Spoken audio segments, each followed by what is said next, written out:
ఇప్పుడు బ్రహ్మాజీ గారు ఏ స్థాయి నటులు అనుకోవచ్చు? ఏ స్థాయిలో లేను కాబట్టి ఇంకా కంటిన్యూ అవుతున్నా ఇండస్ట్రీలో. అంటే అర్థం కాలేదు నాకు. ఏ స్థాయి నటుడు అంటే నాకు తెలియదు ఫస్ట్ ఆఫ్ ఆల్ ఏ స్థాయి అన్నది.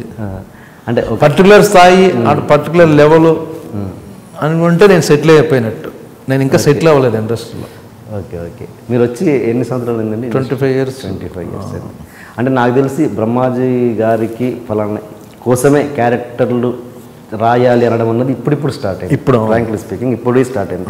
ఇంతకుముందు అన్నదంతా స్ట్రగుల్ యాక్చువల్గా. ఇంకా అవును, నేను ఎప్పుడు ఫస్ట్ చాయిస్ కాదు, సెకండ్ చాయిస్ కానీ థర్డ్ చాయిస్ కానీ. వాడు పలానావాడు బిజీగా ఉన్నాడు, సరే బ్రహ్మాజీ మనకు తెలుసు కదా, బాగా చేస్తాడు కదా, అతను కూడా చూడవాలి. పలానా సినిమాలో అప్పుడప్పుడు 10 years బ్యాక్ చంద్రలేఖలు కామెడీ చేశాడు కదా, కరెక్టే పెడదామని పెట్టిన ఇవి ఉన్నాయి. చంద్రలేఖ అంటే నా క్వశ్చన్ అదొకటి ఉంది. ఇప్పటివరకు మీ కెరీర్లో నాకు ది బెస్ట్ అనిపించింది మాత్రం చంద్రలేఖ. అది బహుశా మీకు కూడా అయి ఉండొచ్చేమో, అది లేదు. అంటే అది దాని పట్టే ఇప్పుడు కామెడీ అన్నది ఆ ఇన్ఫ్లుయెన్స్ ఇప్పటికీ ఉందని అనుకుంటున్నాను. 100%.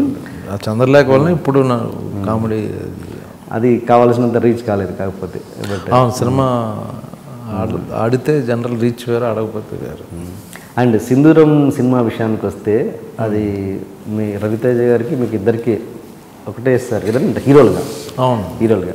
బట్ ఆ సినిమా అపజయం అన్నది మిమ్మల్ని ఎలా ఏమన్నా కృంగదీసిందా, ఏమన్నా డిసప్పాయింట్ అవుతుంది? పైగా కృష్ణవంశీ నిన్నే పెళ్ళాడతా గులాబీ తీసిన డైరెక్టర్ ఇండస్ట్రీలో చాలామంది హీరోలు ఆఫర్లు ఇస్తే ప్రొడ్యూసర్లు ఆల్మోస్ట్ ఎంతనే తీసుకో, లేకపోతే మా పిల్లల్ని ఇంట్రడ్యూస్ చేయని, అలా కొందరు హీరోలు మా కొడుకుని ఇంట్రడ్యూస్ చేయని,